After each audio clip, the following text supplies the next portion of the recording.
Assalamualaikum warahmatullahi wabarakatuh. Pada kesempatan yang mulia ini kita akan coba belajar tentang perkara-perkara yang menyangkut dengan puasa. Sebagaimana kita maklumi bersama bahwasanya Allah Subhanahu wa taala telah mewajibkan puasa itu melalui ayat Allah Subhanahu wa taala. Di mana Allah mengatakan Bismillahirrahmanirrahim, ya ayyuhalladzina amanu kutiba alaikumus shiyam kama kutiba 'alal ladzina min qablikum la'allakum tattaqun. Hai orang-orang yang beriman, diwajibkan atas kamu berpuasa sebagaimana yang pernah diwajibkan atas orang-orang sebelum kamu la'allakum tattaqun. Melalui ayat ini Allah menjelaskan kepada kita tentang kewajiban terhadap diri kita yang beriman kepada Allah untuk melaksanakan puasa kepada Allah Subhanahu wa taala. Maka dalam hal kita melaksanakan puasa, ini ada ketentuan-ketentuan yang harus kita ilmukan. Harus kita pahami tentang cara-cara bagaimana agar puasa kita itu sah. Karena dalam pandangan kita sekarang, ada orang yang berpuasa itu terbagi dalam 3 tingkatan orang. Orang yang berpuasa ada terbagi dalam 3 model orang.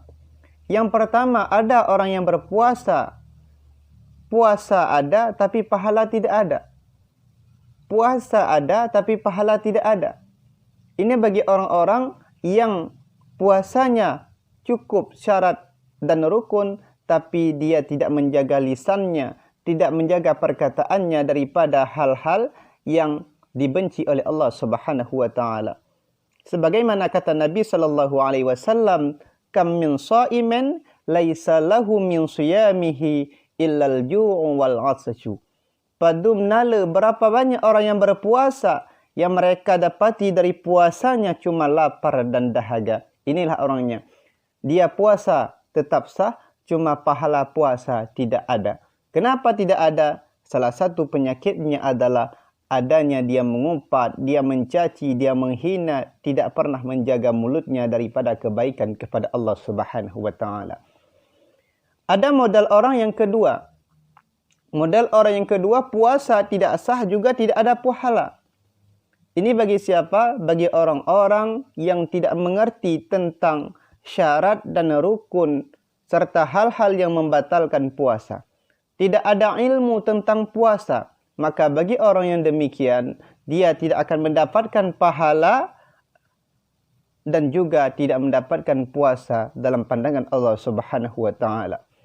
Ada yang ketiga model orang, dia mendapat puasa juga mendapat pahala puasa. Inilah orang-orang yang berpuasa sesuai dengan ilmunya, kemudian dia menjaga lisannya daripada perkataan-perkataan yang kotor, membersihkan hatinya daripada mencaci, menghina, membersihkan hatinya daripada berbuat kezaliman kepada Allah Subhanahu wa taala. Maka dari model 3 ini, kita lihat kepada diri kita di mana kedudukan kita sekarang.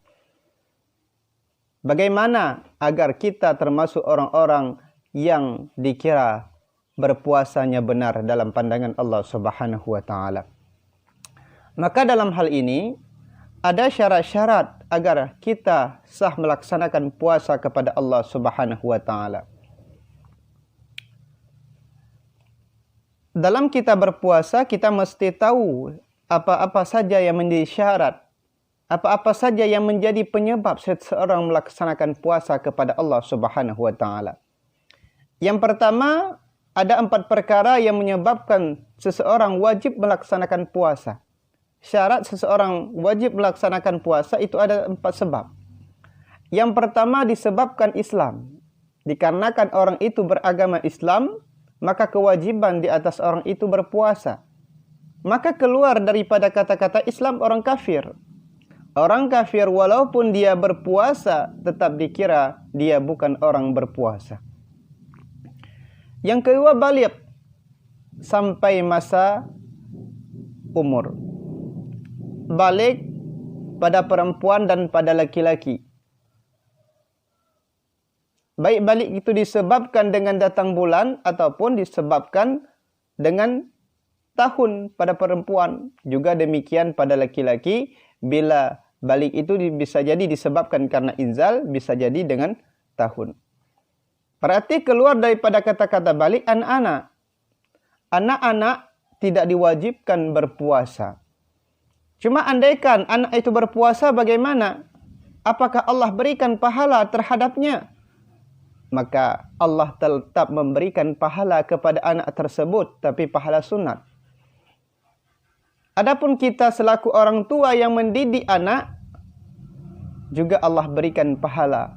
Pahala apa? Bukan pahala puasa si anak, akan tetapi pahala kita berhasil mendidik anak untuk melaksanakan puasa.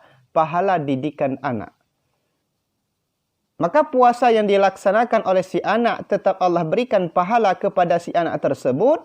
Sedangkan untuk orang tua, Allah berikan pahala sebagai pahala didikan terhadap anak tersebut. Kemudian yang ketiga yang menjadi syarat bagi seseorang melaksanakan puasa adalah berakal.